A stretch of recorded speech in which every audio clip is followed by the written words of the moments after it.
ฮัลโหลครับสวัสดีครับ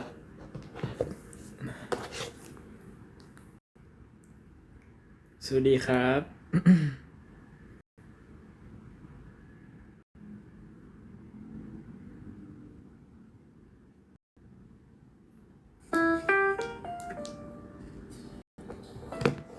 สวัสดีครับทุกคนหลังจากห่างหายกันไปหลายวัน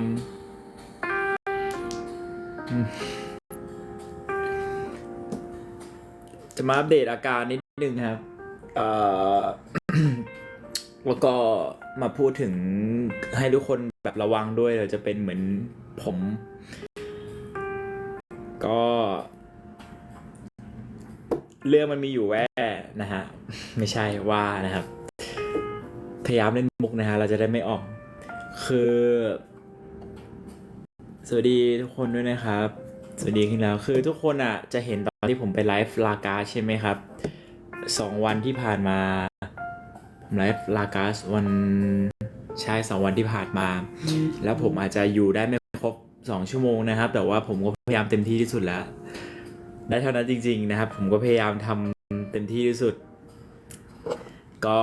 ไปไลฟ์นะครับจนทางแบรนด์นะครับพี่ๆทุกคนนะฮะก็บอกว่ากลับเถอะให้ผมกลับได้เขาก็ใจดีมากนะครับบอกว่ากลับไม่เป็นไรเดี๋ยวเราร่วมงานกันอีกหลายงานหลายๆจ็อบไม่เป็นไรนะครับผมก็อยากทำหน้าที่ของตัวเองให้ดีที่สุดผมก็บอกพี่เขาว่าผมมาแล้วอยากจะทำหน้าที่ตรงนี้ให้ดีที่สุดเพราะว่าก่อนหน้านี้ครับผมก็แอดมิดตัดสินใจไปแอดมิดโรงพยาบาลก่อนหน้านี้แล้วตัดสินใจไปแอดมิดแล้วก็ขอออกก่อนนะครับก็ขอออกก่อนแล้วเพื่อมาไลฟ์แล้วก็ไม่ไหวจริงๆนะครับกินทานข้าวเย็นก็ท้องเสียก็ถ่ายออกแล้วก็จนต้องไปแอดมิดโรงพยาบาลอีกรอบหนึ่งจะเล่าอย่างนี้ฮะอาการของผมตั้งแต่หมดถุงน้ำเกลือไปประมาณ4 ถุงใหญ่จะเล่าให้ฟังว่ามันเกิดมายังไงบ้างนะครับเหตุการณ์ก็คือตอนแรกอะครับผมเป็นตั้งแต่วันก่อนไลฟ์ลาการ์ด1 วันช่วงเช้าคือตี 4หลังจากเสร็จงานของคาร์ดิโบครับนั่นแหละผมก็มีอาการผมก็ไม่ทราบเหมือนกันว่าผมกินอะไรนะครับจริงๆมันก็เดี๋ยวเล่าให้ฟังว่าผมเป็นอะไรแล้วก็สาเหตุเกิดมาจากอะไรนะครับก็จริงๆผมก็ตื่นมามีอาการก็คือผมอาเจียนนะครับอาเจียนก่อนเลยคือผมรู้สึกแน่นท้องมากไม่ใช่แน่นท้องแน่นอกมันแน่นอกต้องยกออกไม่ใช่นะครับคนละอย่างคนป่วยก็ป่วยมุกก็เยอะนั่นแหละครับก็คือเกิดมาจากว่าผมแน่นหน้าอกหลับอยู่ก็เลยตื่นไปแล้วรู้สึกว่าผะอืดผะอมก็เลยไปอ้วกก็แปลกๆรู้สึกว่าไม่ได้เอะใจอะไรอาจจะรู้สึกว่าโอเคอาจจะนอนน้อยหรือเปล่าหรือทำงานหนักก็ไม่ได้เอะใจอะไรตื่นมาเช้าก็เริ่มถ่ายปัสสาวะนะครับเริ่มไม่ใช่ปัสสาวะเริ่มอุจจาระฮะเริ่มถ่ายแล้วก็เริ่มท้องเสียเลยท้องเสียตอนแรกจนกระทั่งมันแบบถ่ายวันนั้นก็คือ20เกือบ20กว่ารอบแล้วก็มีอ้วกอีกตอนบ่ายๆจนตัดสินใจเลยครับตอนแรกผมก็ไม่อยากจะไปโรงพยาบาลผมก็แจ้งจริงๆวันนั้นก็มีซ้อมเต้นมีอะไรด้วยแต่ก็ตัดสินใจว่ายังไม่อยากทิ้งงานนะครับไม่อยากทิ้งงานก็อยากจะซ้อมเต้นอยากอะไรขอดูอาการก่อนขอนอนพักจนกระทั่งกลางคืนนะครับเป็นจุดที่เพื่อผมเป็นคนไม่ชอบนอนโรงพยาบาลเลยถ้าอาการไม่หนักจริงๆผมไม่อยากไปก็ผมก็มีอาการครับกินข้าวมื้อเย็นสั่งโจ๊กหมูมากินเสร็จผมหลับคือหัวผมหนักมากแบบโอ้ my god ผมไม่อยากทำอะไรแล้วไม่อยากทำอะไรเลยจริงๆนอนกินเสร็จแล้วก็นอนนะครับนอนแบบ 2 ชั่วโมงตื่นมาประมาณ4 ทุ่มได้4 ทุ่มกว่าผมก็ผะอืดผะอมอีกครั้งหนึ่งไปอ้วกคืออ้วกจนมันไม่มีอะไรจะออกแล้วครับมันมีแต่ลมกับเหมือนน้ำคือมันเป็นเมือกแล้วอะมันแทบจะเป็นเมือกแล้วก็แต่ว่าทั้งวันผมกินเกลือแร่นะผมก็กินเกลือแร่ผมก็ตามเหมือนท้องเสียทั่วไปกินเกลือแร่กินคาร์บอนนะครับผมที่ทำให้อุจจาระจับตัวกันเป็นก้อนอะไรเงี้ยก็กินทุกอย่างนะฮะพักผ่อนพยายามกินข้าวให้ได้มากที่สุดเพราะรู้ว่าถ้าสมมติถ่ายแล้วมันไม่กินอะไรเลยจะไม่มีแรงแต่ตอนนั้นผมตื่นมาแล้วผมก็อาเจียนอีกรอบหนึ่งแต่อาเจียนไม่ทันเสร็จนะครับผมก็ปวดท้องต่อผมก็ถ่ายต่อเลยแล้วผมก็รู้แน่ๆว่าคือมันออกทุกทางเลยครับคือผมรู้แน่ๆว่าถ้าผมทิ้งตัวเองไว้ผม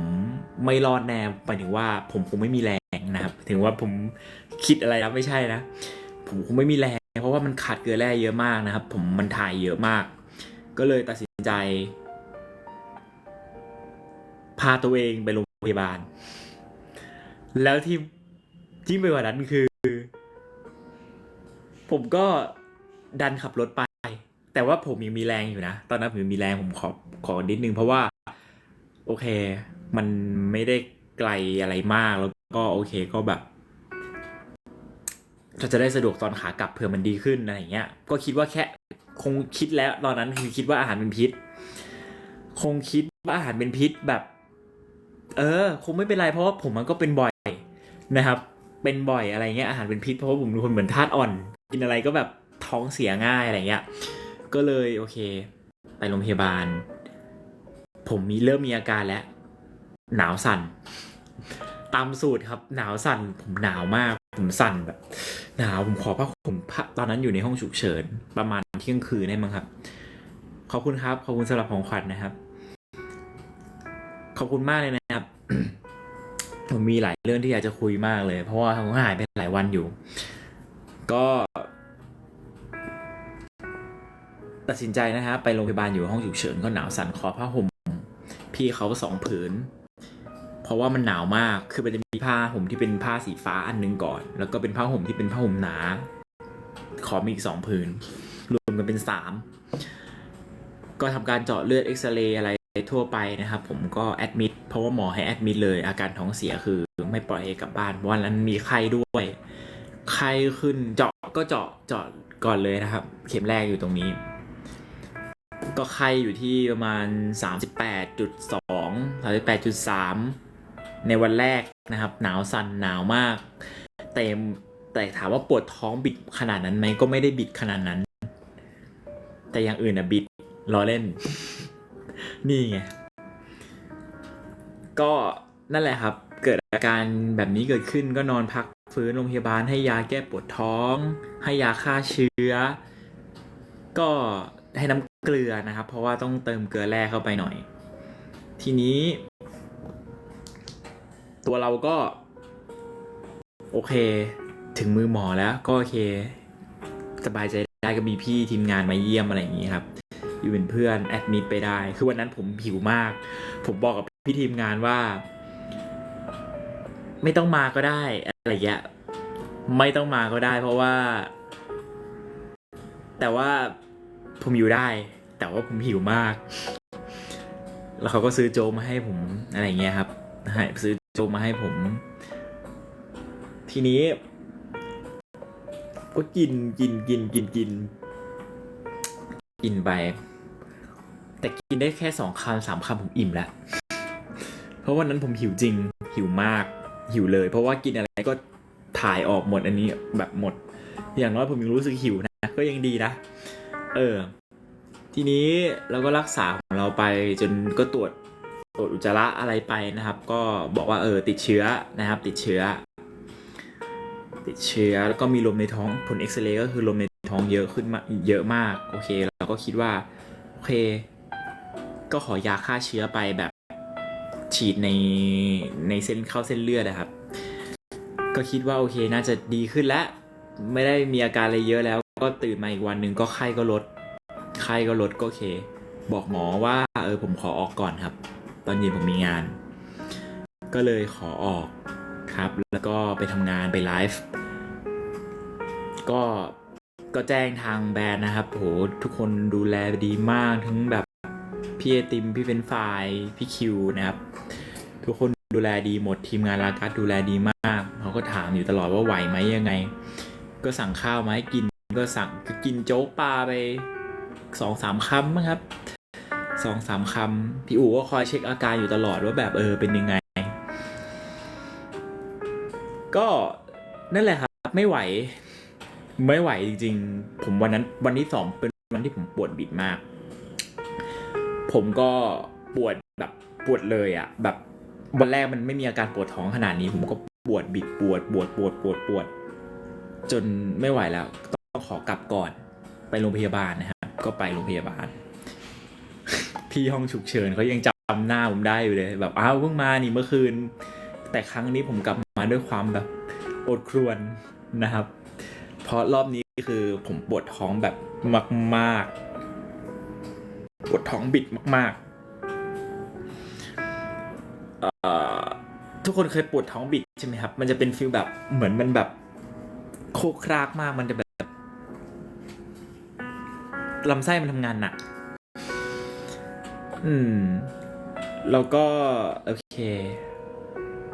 มาเพิ่งแอดมิดไปก็เลยง่ายนะครับในการที่จะเข้าไปในห้องนะแอดมิดได้ห้องอะไรอย่างงี้ก็เรียบร้อย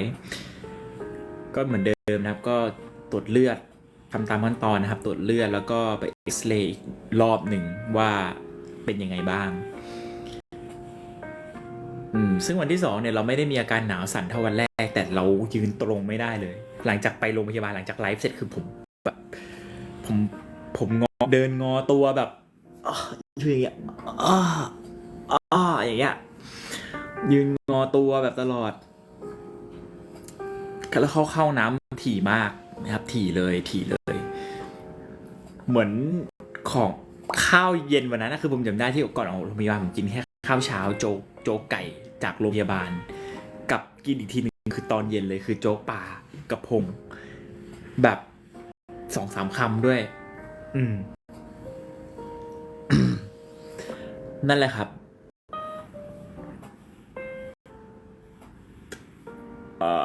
แล้วผมก็แอดมิด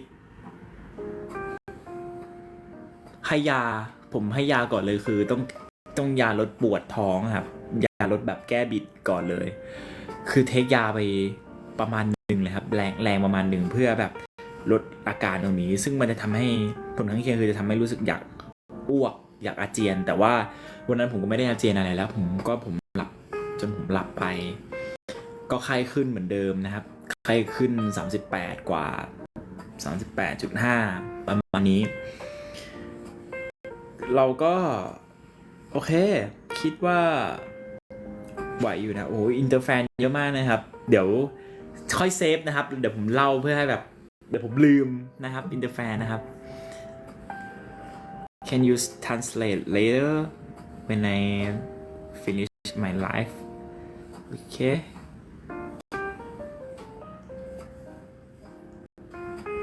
when my life have done yes I did I just came from the hospital I feel better yeah I be better thank you so much โอเคครับต่อนะฮะแล้วก็เข้าห้องพักไปก็ไม่ได้เตรียมอะไรมาเลยนะครับหน้าผมก็คือเซตมาเลยผมก็ต้องขอล้างสระผมนะฮะนิสัยสะอาดก็ยังมาขอสระผมขอล้างหน้าผมก็ไม่มีโฟมล้างหน้าไม่เป็นไรผมก็ล้างกับสบู่ไหมครับแบบเอาง่ายๆไว้ก่อนวันนั้นก็คือหลับไปเลยก็ไข้ขึ้นฉีดยาอะไรฆ่าเชื้ออะไรไปจนกระทั่งตื่นมาตอนเช้าครับหมอก็มาตรวจก็ฝากไข้กับหมอคนเดิมนะครับแล้วก็ เช็คอาการจนให้หมอลำไส้มาช่วยดูอีกทีหนึ่งก็เอาผลอุจจาระไปตรวจอีกรอบปรากฏว่าหมอลำไส้ก็ตรวจนะครับก็ปรากฏว่าผมไม่ได้เป็นอาหารเป็นพิษธรรมดาแต่ว่าผมเกิดมา25ปีเพิ่งเคยได้ยินไวรัสนี้นะครับผมไม่เชื่อว่าใครไม่รู้ว่าใครหลายคนเคยเป็นหรือเปล่าผมเป็นโรตาไวรัสนะครับเป็นติดเชื้อโรตาไวรัสในลำไส้นะครับในระบบทางเดินอาหาร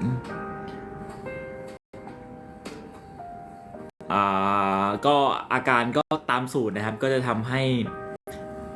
มีอาเจียนมีไข้ปวดท้องคือหมอก็เลยเปลี่ยนยาเลยเพราะว่าผมก็เลยเป็นที่มาของการกินยาหยุดถ่ายเพราะว่าผมไม่ไหวแล้วจริงๆจริงมันควรต้องขับด้วยตัวเองแต่ว่าตอนนั้นผมไม่มีแบบสารอาหารแบบเกินแร่มากพอที่จะตรงนั้นผมต้องกินยาหยุดถ่ายเพราะกินยังไงก็ถ่ายแล้วก็ยาฆ่าเชื้อไม่มีผลด้วยยาฆ่าเชื้อไม่มีผลกับไวรัสตัวนี้นะครับคือไวรัสตัวนี้จะหายช้ามากคือเนี่ยผมออกจากโรงพยาบาลมาผมก็ยังมีอาการท้องเสียอยู่แต่ว่าก็จะดีขึ้นกว่าเดิมแล้วก็กินอะไรได้มากขึ้น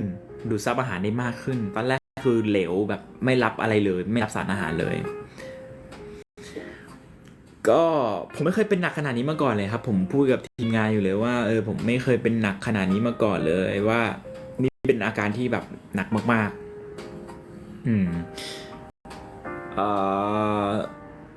ก็ปรับยาใหม่อะไรใหม่ก็กินยาลดแก้บิดนะครับสิ่งที่ทำได้คือรักษาตามอาการและปล่อยให้ธรรมชาติจัดสรรตัวมันเองคือมันจะทำการรักษาร่างกายฮีลลิ่งของตัวมันเองนะครับคือบรรเทาหมอมีหน้าที่บรรเทาอาการปวดให้ผมนะครับวันนั้นผมฉีดยาแก้ปวดไปประมาณ3-4 โดสได้ครับเพราะผมปวดท้องมากปวดท้องแบบมากๆแล้วก็ต้องทานยาหยุดถ่ายให้น้ำเกลือไป4ถุงนะฮะรวมวันแรกนั่นแหละแล้วก็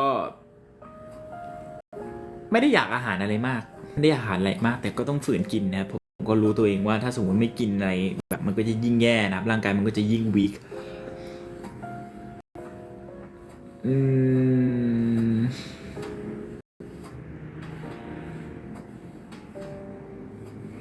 นั่นแหละทุกคนพอเรารู้ว่าเป็นอะไรก็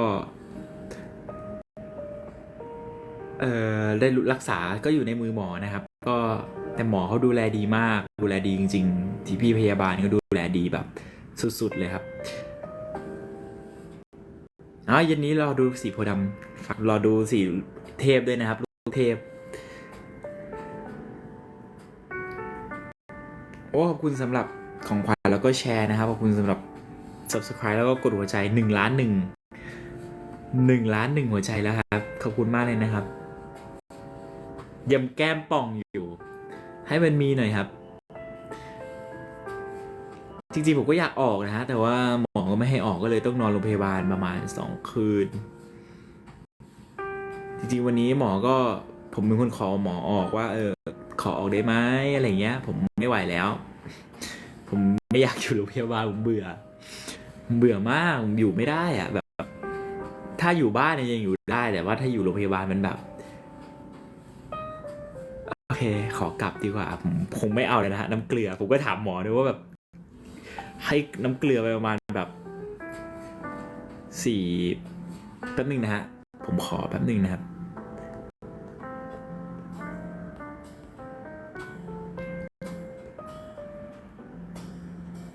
เอ่อ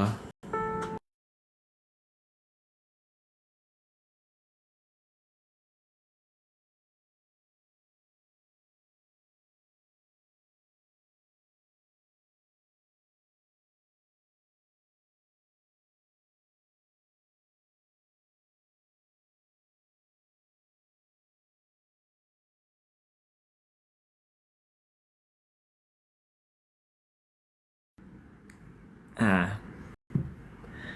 นั่นแหละครับก็ผมก็ถามสาเหตุพอรู้อาการผมก็ถามสาเหตุว่าที่มาของ ไอเชื้อไวรัสตัวนี้เนี่ยมันมาจากไหนเขาก็บอกว่ามันมาจากอาหารนั่นแหละอาหารที่แบบปรุงแบบไม่สุกอะไรอย่างนี้บ้างหรือว่าอาจจะมาจากน้ำอะไรอย่างเงี้ยมาได้หมดคือ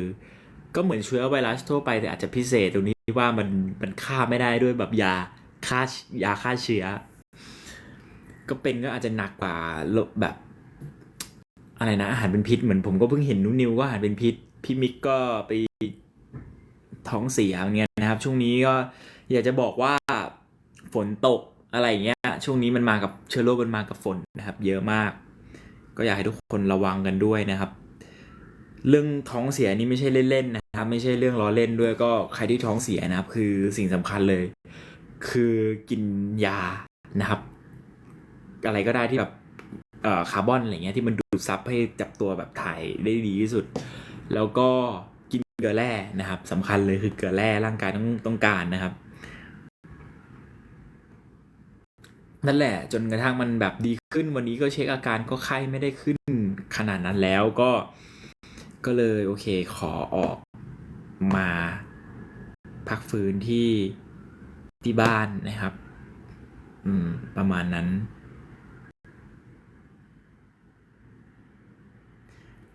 แล้วในขณะเดียวกันคือผมก็มารับรู้รับทราบของน้ำท่วมหาดใหญ่อีกซึ่งเป็นบ้านเกิดของผมเอง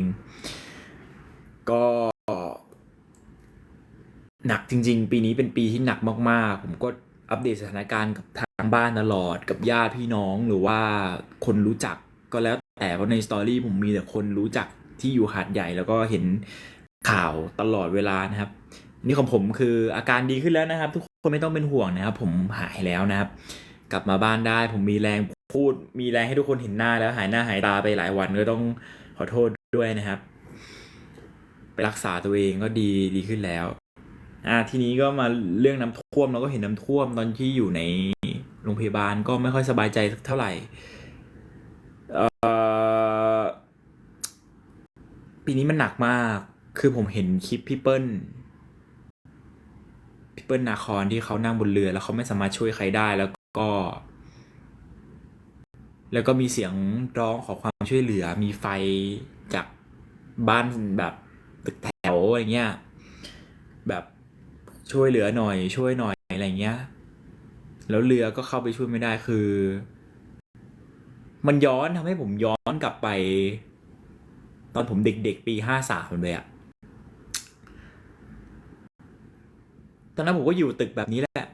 สถานการณ์แบบนี้เลยครับน้ำท่วมต้องยกของขึ้นชั้น2ชั้น3อย่างเงี้ยแล้วก็กับข้าวก็ไม่ค่อยมีนะครับประทังชีวิตแบบมีเทียนมีอะไรอย่างเงี้ยเอ่อลำบากแล้วก็ต้องขอความช่วยเหลือแบบเจอเรือเจออะไรที่แบบขับเข้ามาผมก็ต้องใช้ผมก็เลยแบบเห็นภาพเลยครับแต่ปีนี้ผมว่าลำบากกว่าเดิมเยอะมากๆเพราะว่าผมไม่แน่ใจว่าเขามีการแจ้งเตือนก่อนหน้านี้ไหมหรือว่าการระวังภัยเฝ้าระวังแค่ไหนหรือเกิดการประมาทตรงไหนหรือเปล่าผมไม่แน่ใจ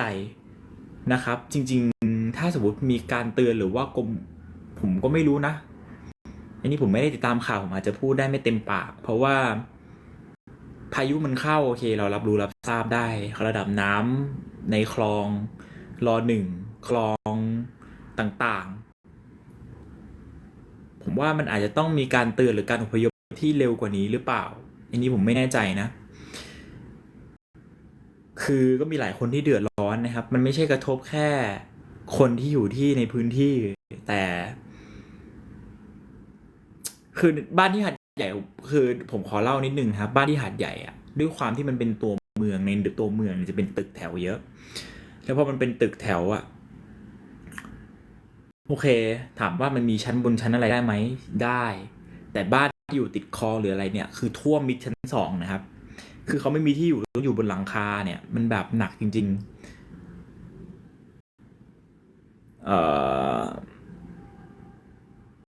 โอ้อินเตอร์แฟนเยอะมากนะครับ if you want to translate you can translate later okay I just talk about the flooding in Thailand, southern of Thailand. Okay, it's my home city. Yes, it's flood.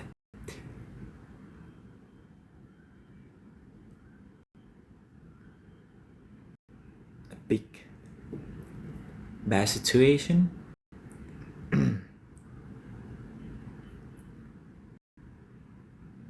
Yeah.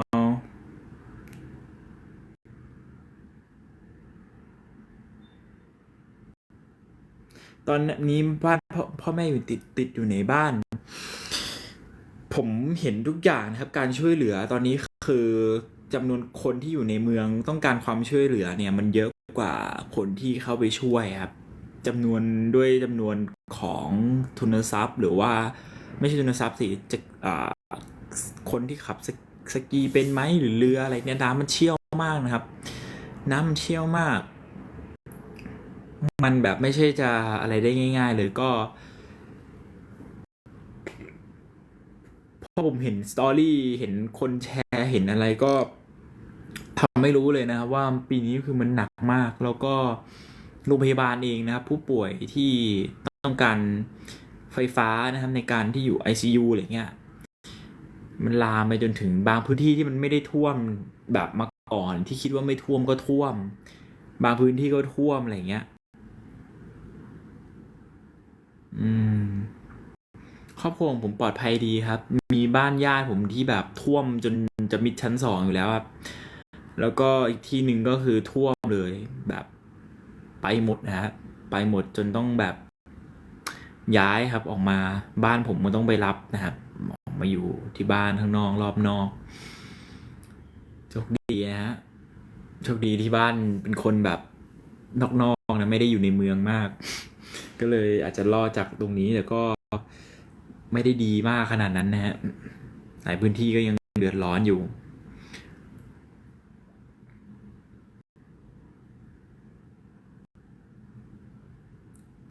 นั่นแหละก็เป็นอะไรที่แบบพอเราเห็น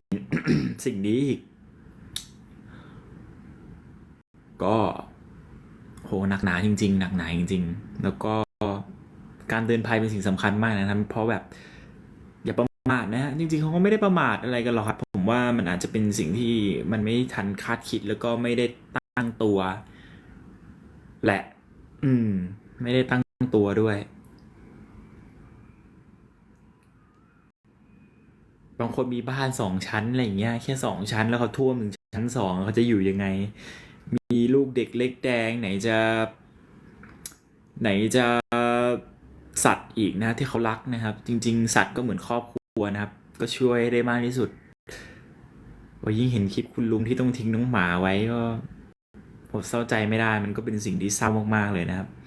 ไหนจะคนพิการคนหาดใหญ่นี้มีคนแก่เยอะมากเลยครับคนที่เป็นอัลไซเมอร์คนพิการคนผู้เฒ่าแก่นะครับพ่อเฒ่าแม่เฒ่าอะไรอย่างเงี้ยก็คือเยอะมาก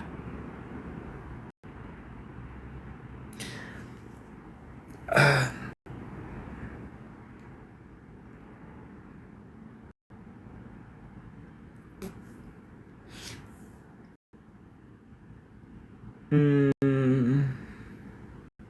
แต่ตอนนี้เหมือนได้ข่าวว่าน้ำลดแล้วนะครับได้ข่าวว่าน้ำลดแล้วก็หลายพื้นที่ก็ดีขึ้น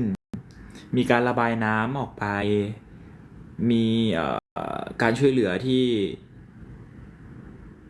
อาจจะไม่ทั้งหมดไม่ทั่วถึงทั้งหมดแต่ก็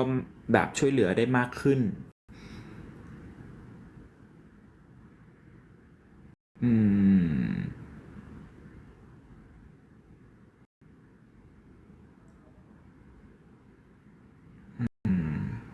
ฝนไม่ค่อยตกแล้วใช่ไหมครับ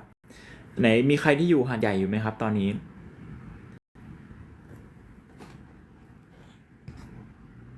แต่มีเหมือนอีกที่หนึ่งนะครับที่เขาบอกว่าตอนนี้กำลังท่วมหนักมากกำลังฝนตกหนักก็คือสตูลใช่ไหมครับ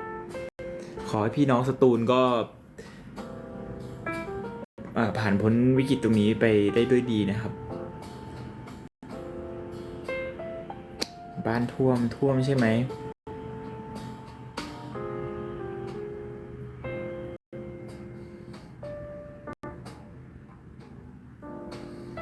Thank you for every gifter. Thank you so much.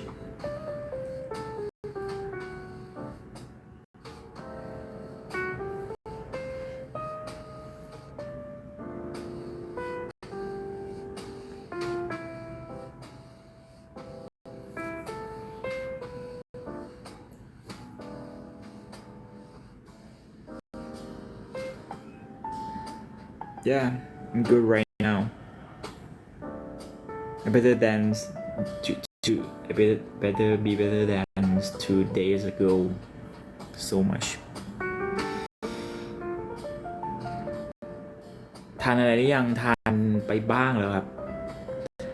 ทานไปบ้างแล้วกินมื้อเที่ยงไปแล้วแต่ก็ยังไม่ค่อยอยากอาหารขนาดนั้นนะยังพอมีกล้ามมีแรงอยู่นี่พอมีกล้ามมีแรงอยู่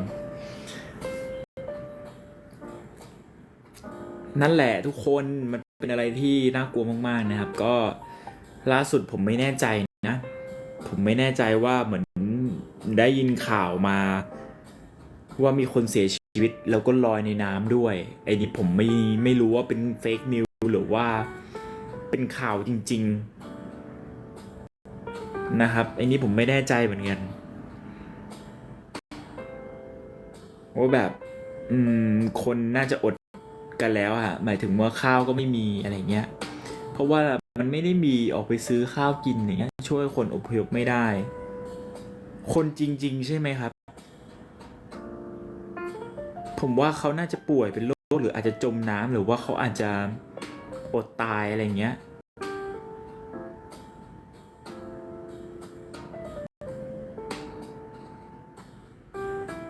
โอ้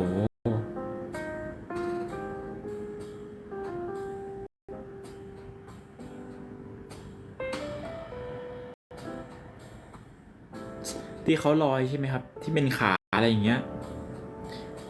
ผมว่าปีนี้ผมว่าปี53เป็นอีก1 ปีที่น่าเป็นอีก1 ปีที่จดจำข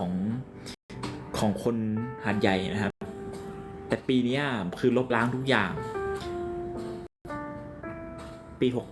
68น้ำท่วมปี68แล้วก่อนสิ้นปีผมเศรษฐกิจหาดใหญ่ก็ซบเซาอยู่แล้วนะครับเศรษฐกิจหาดใหญ่ก็ซบเซาอยู่แล้วกลายเป็นว่าสิ้นปีเนี่ยยิ่งหนักเข้าไปใหญ่นะครับยิ่งหนักเข้าไปใหญ่เลยเกิดการสูญเสียครั้งใหญ่เกิดแบบรถหลายๆคนก็ท่วมก็แบบพัง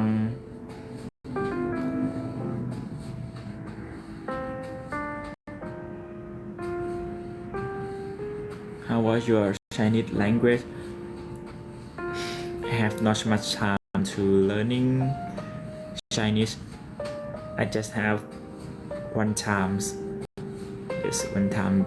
with open teams to learn with Lao Sư. Just one time, and after that, I'm very busy for the projects. My project, 3 projects of actor. Yes, I have a 3 character to do. I work hard. I have a single. I have an event. I have a concert. So this year I did not do the plan to learn the third language to improve my skill, improve my English skill, and improve my Chinese skill. So I will try be better because I promised the last years I will be better to convey with the people to support me. Yeah. So this year my project is already done. It's all of projects. It just one left is a Khap Chai song. Now this processing on choreograph. Yes, I have a choreograph right now, but not a full. It's not a full. It's just a part of hook. Sparks of Hook. Yeah. So please stay tuned.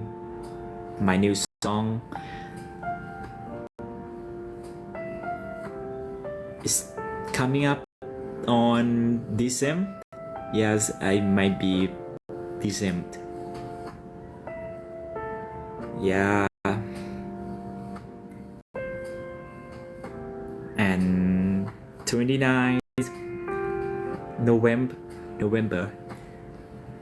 it's gonna be final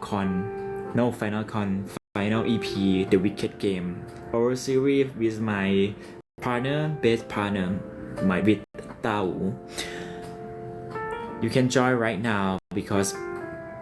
the ticket is not sold out right now, so you can buy the ticket from the website, but I'm not sure I can't remember the website. Hopefully if you want to join with us, you can buy the ticket right now and come a pass with us. Yes.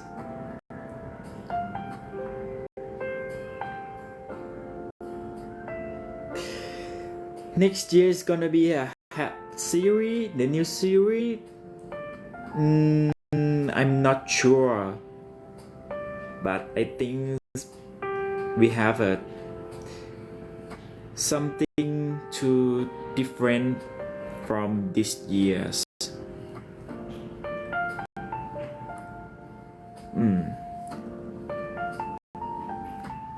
Something might be better. The series, but I just wanna looking forward the IP series or the series from matching with my part of us. Yeah, so we are looking for that. Eventually, production, team, the story, all thing is that nice on processing right now.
ขอบคุณนะครับ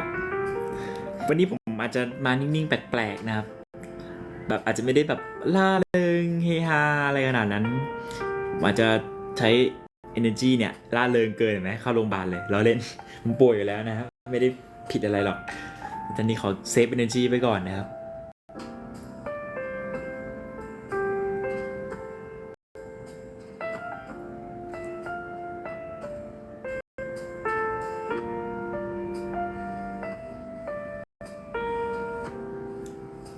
and next month you can buy the ticket. You can buy a ticket for the upload first fan meet in this years. The first place is Macau. Yeah, Macau. So you can join with us. Okay. Is now available to buy it. Hopefully you can support us. Okay. And I have another place to go, but it's not announcement right now, but it's soon. So please follow up the news from my one อะไรวะค่ายอ่ะผมลืมแล้วสังกัดเหรอเขาต้องใช้คำว่าอะไรอ่ะ from our company เหรอfrom my company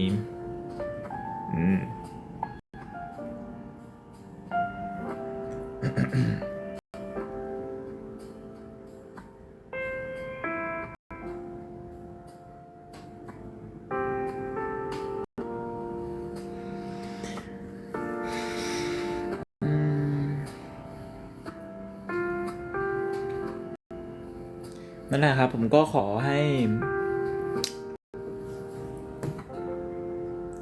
สิ่งศักดิ์สิทธิ์ปกป้องคุ้มครองนะครับคุ้มครองจริงๆผมว่าปาฏิหาริย์มันมีจริงแล้วก็คนด้วยครับก็ผมคิดว่าคนใต้ไม่ทิ้งกันนะครับไม่ทิ้งกันก็คงให้สถานการณ์มันดีขึ้นแล้วก็ไม่โหวันนี้ผมโทรพอผมดีขึ้นนะเมื่อวานคือ 2-3 วันที่ผ่านมาผมแทบเอาหัวขึ้นจากหมอนไม่ได้เลยอะผมก็ไล่โทรตามหาครูหาเพื่อนคุยกับเพื่อนตลอดเลยครับว่าเพื่อนที่อยู่ที่หาดใหญ่เป็นไงบ้านมึงน้ำท่วมไหมครูเป็นไงบ้างอะไรเงี้ยครับก็โอเคครับใช่ครับ Play for หาดใหญ่นะครับขอให้แบบสถานการณ์มันดีขึ้นในเร็ววันจริงๆแต่ว่าวันนี้ก็ได้ข่าวว่าน้ำลดก็ดีใจขึ้นมากๆพอได้เห็นว่าน้ำมันระดับน้ำลดลงก็ดีครับขอบคุณมากเลยนะครับขอบคุณสำหรับของขวัญนะครับผมก็ไม่ค่อยได้ไม่ได้มาไลฟ์ TikTok เลยหรือเขาไม่เล่นคอนเทนต์เลยนะครับโอ้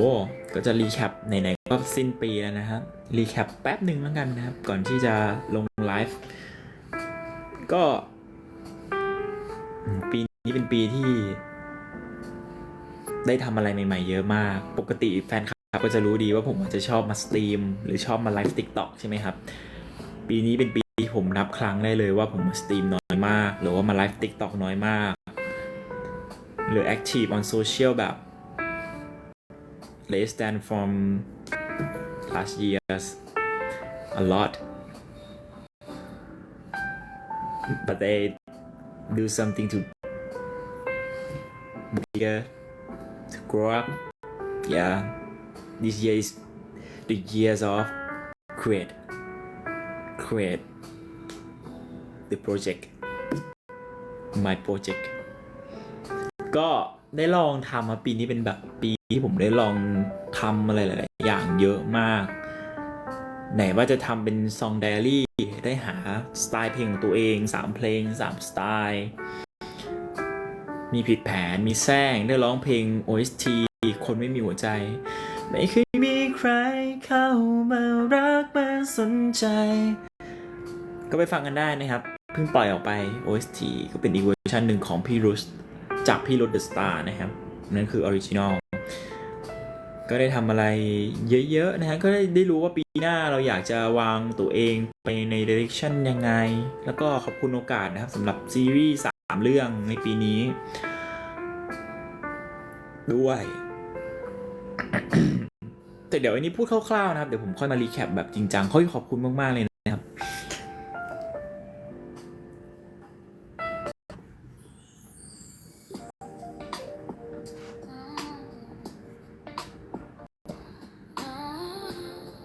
แล้วก็อาจจะมีเรื่องอะไรเยอะแยะมากมายปัญหาเข้ามาในชีวิตนะครับ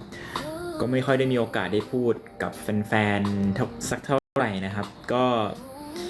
อยากอยู่เป็นพลังบวกให้กับแฟนๆนะฮะผมเข้าใจนะในมุมมองหลายๆมุมมองนะฮะแบบแฟนคลับอยากอยู่ด้วยในทุกคนอยากอยู่ในสภาพแวดล้อมที่มันดี อยากอยู่ในสภาพแวดล้อมที่มันมีความสุขอยากอยู่ในสิ่งที่ทำให้ตัวเองมีความสุขบางอย่างโอเคเรามีความสุขจากตัวน้องได้แต่ผมเข้าใจนะครับว่ามันอาจจะยังไม่พอมันอาจจะมีสิ่งที่เป็นหลายๆสิ่งหลายๆอย่างมากกว่านั้นนะครับหมายถึงว่ามากกว่านั้นแต่แบบอย่าเพิ่งพิมพ์เลยนะฮะว่าอย่าเพิ่งพิมพ์ว่าอย่าเข้ามาด้อมนี้เลยอย่าเข้ามาด้อมนี้เลยแบบน้องดีทุกอย่างแต่ปัญหาทุกอย่างมันเยอะมากผมว่าเราอย่ารีเจ็คเชิงนิเกทีฟตรงนี้ไปก่อนนะครับผมอยากให้ทุกอย่างมันแบบโฟลว์จากธรรมชาติจริงๆอ่ะให้เขาแบบเขาอาจจะรับในสิ่งนั้นได้หรือว่าอะไรได้ผมแค่อยากให้รู้สึกว่าทางฝั่งทุกๆคนก็ทำหน้าที่ของทุกๆฝ่ายแต่อาจจะยังไม่ได้ถูกใจใครอะไรเงี้ยฮะมันก็เกิดขึ้นได้ก็คงต้องปรับแล้วก็อะไรกันมากขึ้นนะครับมันก็ได้รู้ว่าโอเคเข้ามาเรียนรู้เพื่อให้เราได้ปรับอะไรเงี้ยครับก็เต็มที่นะฮะตัวผมเองกับพี่อู๋ก็เต็มที่ทีมก็เต็มที่ค่ายเองก็พยายามที่สุดนะครับแฟนคลับเองก็เข้าใจผมก็เข้าใจทุกฝ่ายนะครับว่านั่นแหละสิ่งเรามันเยอะนะครับ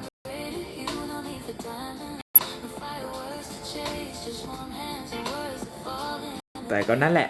นะครับอยากให้ทุกคนเพิ่งปิดกั้นนะฮะสำหรับใครที่ยังไม่ได้เคยเข้ามาอยู่ในด้อมหรือว่ายังไม่รู้จักเต้าหัวโบนนะครับลองมาดูก่อนแล้วก็อยากให้ดูเรื่องราวของเราตั้งแต่แรกนะครับวันที่เราเติบโตแล้วเดินมาด้วยกันทุกสิ่งทุกอย่างมันไม่ได้สวยงามหรือว่าอะไรแบบไปสมหมดนะมันจะมีต้องช่วงที่ขรุขระบ้างนะครับ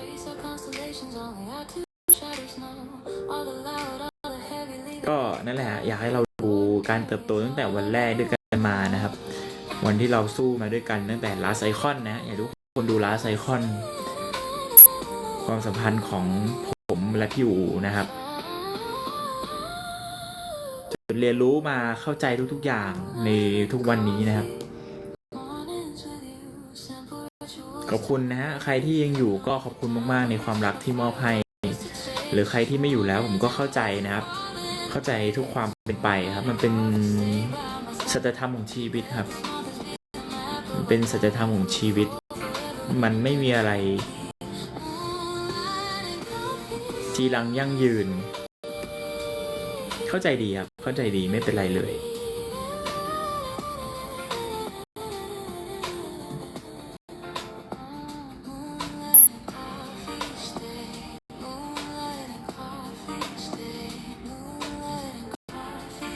แต่ทุกวันนี้ผมก็มีความสุขในการได้พิสูจนะครับพิสูจตัวเองให้คนที่ผมรักได้ดูว่าแบบเราเติบโตขึ้นยังไง how it's going how it's grow up how it being how to pass away from the problem every problem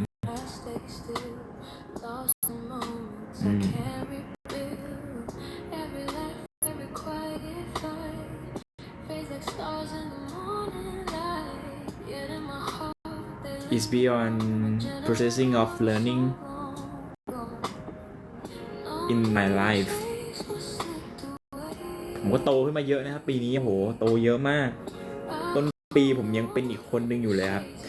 จนกระทั่งมาเปลี่ยนแล้วก็เข้าใจอะไรหลายๆอย่างขึ้นแล้วก็แฮปปี้ขึ้นจนแบบโอเคแต่ว่าก็ยังมีพื้นที่ให้เราเรียนรู้และเติบโตไปเรื่อยๆนี่ผมนั่งไลฟ์ตั้งแต่ฟ้าสว่างจนฟ้าจะมืดแล้วนะครับทำงานก็กลับบ้านดีๆนะครับผมขอบคุณสำหรับโหตอนแรกผมจะมาไลฟ์แป๊บเดียวนะผมก็พูดหลายเรื่องไงอัปเดตอาการด้วยคุยเรื่องน้ำท่วมด้วยคุยเรื่องโปรเจกต์คุยเรื่องอะไรด้วยนะครับก็พักผ่อนนะครับทุกคนพักผ่อนนะดูแลสุขภาพกันด้วยที่อยากจะมาคุยวันนี้ก็ ขอให้ทุกคนปลอดภัยนะครับไม่ว่าจะเป็นสถานการณ์น้ำท่วมหรือว่าคนที่อยู่ที่ไหนก็ตามนะครับ ขอให้ปลอดภัยนะครับโอ้แล้วก็ได้ดู AI ที่ทำแบบเป็นหน้าผมนะฮะก็โอ้โหหล่อดีนะ AI หล่อมาก แต่ว่ามันเดี๋ยวลองไปตัดผมทรงนั้นดูบ้างครับผมยาวเนี่ยไม่มีเวลาไปตัดผมเลยนะครับเนี่ยผมยาวแล้วจบโปรเจกต์แล้วนะครับผมจะตัดทรงอะไรก็ได้แล้วไม่ต้องตัดทรงเดิมแล้ว ผมเบื่อแล้วทรงนี้จะเปลี่ยนทรงบ้างแล้วเพลงอะไรเหรอครับไม่ทราบเหมือนกันครับเป็นเพลย์ลิสต์ครับเพลย์ลิสต์อัน Be So Romantic Soulful นะครับ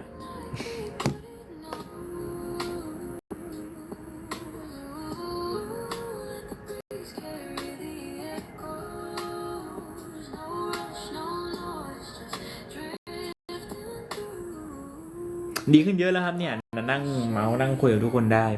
ชิวๆแล้วขอบคุณสำหรับโอ้โหปาวานเดี๋ยววันหนึ่งนะฮะเดี๋ยวรอดูฮะรอดูนกฟินิกซ์โอ้ผมไม่ได้แบบมาไลฟ์แบบประมาณแบบเมื่อก่อนแบบถี่เหมือนเมื่อก่อนเลยอะเมื่อก่อนผมแบบตื่นเต้นมากกับแบบอะไรนะเอฟเฟกต์ของขวัญใน TikTok คือเขาอลังการมากจริงๆนะเวลามันขึ้นมาแบบวู้ขอบคุณนะครับขอบคุณนะครับ3 ล้านหัวใจขอบคุณนะครับ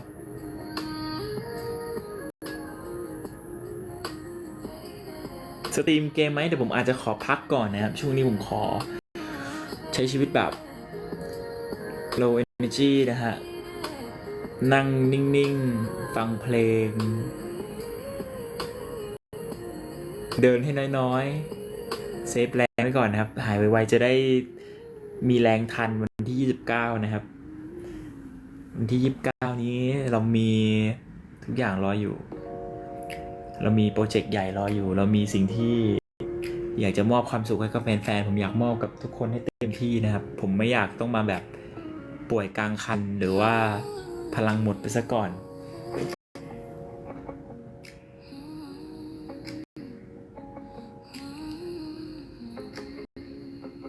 ฝากดูลูกเทพด้วยนะครับวันนี้เรามีในช่อง YouTube ประสบมนตรีนะครับ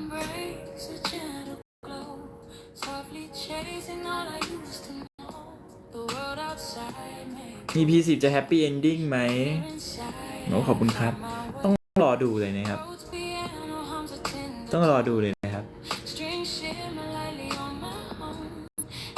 ขอบคุณทุกคนที่มาแชร์นะครับอ๋อพูดปิดท้ายนิดนึงนะครับมีคนมาแชร์ว่าอาจจะยังไม่ชอบวิธีการของพีมนะฮะในวิธีการทำแบบนี้นะครับแต่เขาอาจจะเป็นวิธีการเรียนรู้วิธีการเดียวนะเขาอาจจะไม่ตั้งใจหรอกแต่เขาอาจจะอยากโปรเทคใครบางคนที่มันกลัวสูญเสียคนรักมากๆครับเพราะชีวิตมันไม่มีใครอ่ะมันอาจจะรู้สึกว่าตัวเองยอมไปดีกว่าคนต้องเห็นคนรักไปจากชีวิตเราอ่ะเหมือนประมาณที่ว่าแม่เราโดนรถชนตายไปแล้วเราเห็นคนรักตายต่อหน้าต่อตาแล้วเราต้องอยู่กับความทุกข์ทรมานนั้นแต่สิ่งนี้เป็นสิ่งที่เราก่อขึ้นมาเองแล้วมันเป็นเกี่ยวกับบ้านเราไม่อยากให้คนอื่นมายุ่งมันอาจจะเป็นวิธีการทำตัวมันอาจจะไม่ใช่วิธีการที่ถูกต้องแต่มันอาจจะเป็นวิธีการที่ตัวละครได้รู้สึกคอมฟอร์ทที่สุดหรือรู้สึกสบายใจที่จะทำมากที่สุดอย่างน้อยก็เขายังมีชีวิตอยู่เราขอจัดการปัญหานี้ด้วยตัวเองเรารู้นะว่ามันจะเกิดอะไรขึ้นบ้างเราไม่อยากให้เขาต้องเป็นอะไรแบบนี้ครับ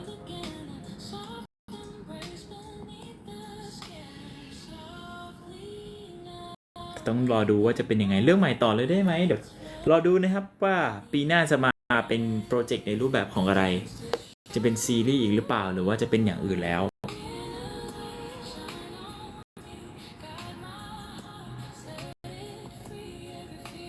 นั่นแหละครับก็เป็นการดิสคัสกันนะฮะ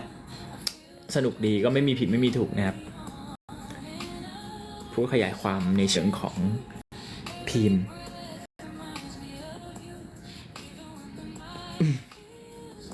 ลบในท้องผมเยอะมาก ขอตัวก่อนนะครับทุกคนบ๊ายบายนะครับขอบคุณมากๆเลยนะครับ เจอกันที่วันที่ 29 นะครับ เรามาส่งตัวละครพีมทันกันดีกว่าว่าความรักของทั้งคู่จะเป็นยังไง แต่ว่าถ้าใครที่ไม่ได้ดูนะครับ ก็สามารถดูย้อนหลังนะครับผมได้ใน iQIYI เลยนะครับฝากด้วยครับ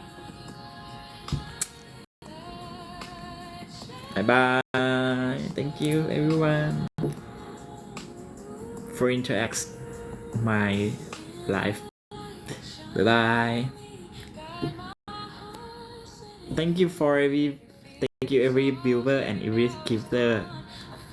Bye bye.